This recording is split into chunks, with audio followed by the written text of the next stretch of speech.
स्वतन्त्र ऊर्जा उत्पादक तेगु संस्था इपानो थगु निन्याकगु स्थापना दिवस हंगुदु स्थापना दिवस यचोले शुक्रबार येजुगु ज्याजोले मोपाहा प्रधानमन्त्री केपी शर्मा ओली कानुन निर्माण ज्या दिकेत मजुसे ज्या यागु लागि जुगु थासे तुथा सरकार ज्या यागु लागि अध्यादेश हगु थैदिल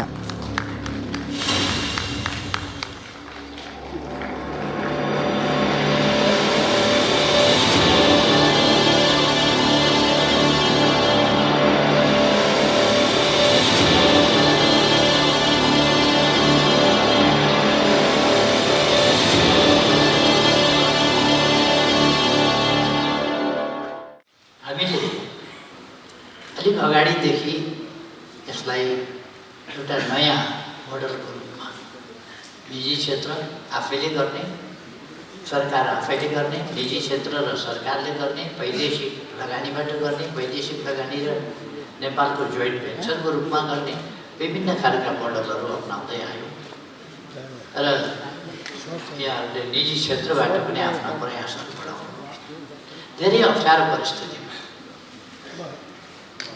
बाटाघाटा नभएको बेला जहाँ पानी छ त्यहाँ पुग्नै नपाइने, पानी नभएका ठाउँमा ऊर्जा सोलर त निस्किन्छ तर खास ऊर्जा जल ऊर्जा चाहिँ निस्किँदैन। त्यो ठाउँमा चाहिँ रिसोर्स भएका ठाउँमा पुग्नै नपाइने खालको परिस्थिति, त्यस्तालाई चिर्दै यहाँहरूले पनि सफलतापूर्वक राम्रो काम गर्नुभएको छ, उपलब्धिहरू हासिल गर्नुभएको छ। म यहाँहरूलाई बधाई भन्न चाहन्छु।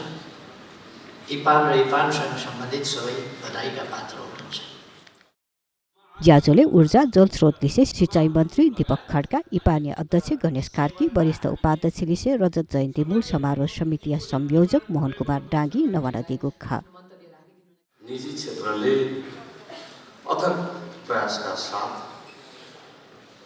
सरकारको महत्त्वपूर्ण सहयोगका कारण उपलब्धिहरू हासिल गर्न सकेको छ र यहाँहरूले आफ्नो 25औं वार्षिक उत्सव मनाउँदै हुनुहुन्छ।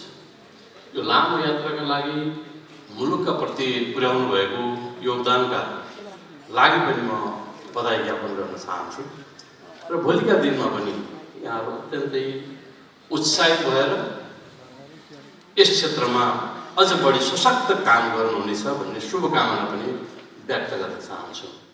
साँच्चै नै खुसी छु। एउटा 25औं वार्षिक उत्सव मनाउन गइरहेका छौँ र अर्को त्योभन्दा पनि बढी खुसी छौँ। भर्खरै नेपाल सरकारले 2035 सालसम्म 28,500 मेगावाट उत्पादन गर्ने भनेर एउटा ऐतिहासिक निर्णय गरेको छ। त्यसको लागि म त विशेष त सम्माननीय प्रधानमन्त्रीज्यूलाई विशेष धन्यवाद पनि ज्ञापन गर्न चाहन्छु। साँच्चै नै र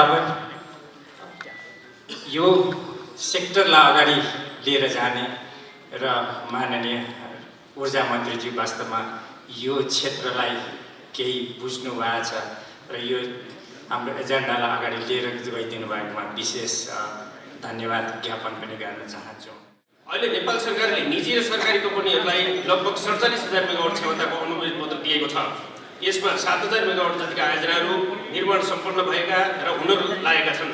यसको अर्थ हाम्रो देशको प्राकृतिक स्रोतको क्षमता अन्डर युटिलाइज भइरहेको छ।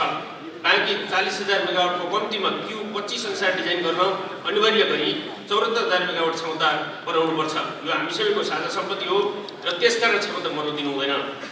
नेपाललाई समृद्ध बनाउन ऊर्जा खपतलाई पहिलो प्राथमिकता राख्नुपर्छ। यसका लागि डिजेल, पेट्रोल, एलपीजी ग्यासको प्रयोगलाई क्रमशः घटाउँदै जानुपर्छ। हामीले यो वर्ष भारतलाई सरदर प्रति युनिट 8 रुपैयाँ 37 पैसामा विद्युत बिक्री गरेका छौँ। अर्थशास्त्रीहरूका अनुसार यो विद्युत नेपालमा खपत गर्न सकेको भए यसले अर्थतन्त्रमा प्रति युनिट 45 रुपैयाँको उपलब्धि गर्न सक्ने देखिएको छ।